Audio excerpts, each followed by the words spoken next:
This is problem number 7 from section 4.1. In this problem it says the table is a complete representation of f.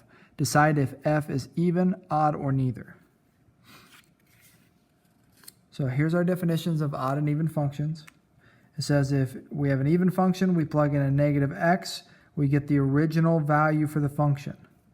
If we have an odd function, we plug in a negative x, we get the exact opposite value of the original function. Now we need to split this table up into what was the original function. Well, the original function we're going to consider to be anything that was plugged in that was positive, so 0 or greater.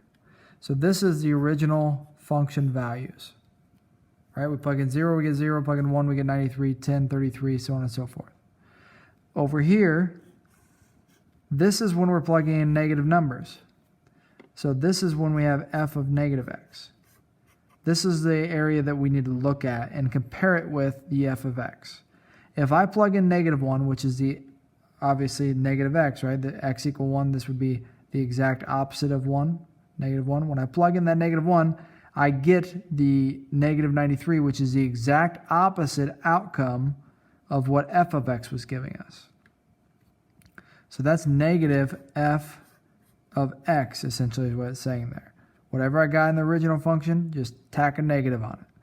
Same thing happens when I plug in negative 10 into the function. I get negative 33, which is the exact opposite of the 33 when I plugged into 10. Same thing occurs here when I plug in the negative 100. I get 98, which is the exact opposite of negative 98, which I got when I plugged in the original x value of 100. So this is the odd function parameter. So we're going to say that this is an odd function.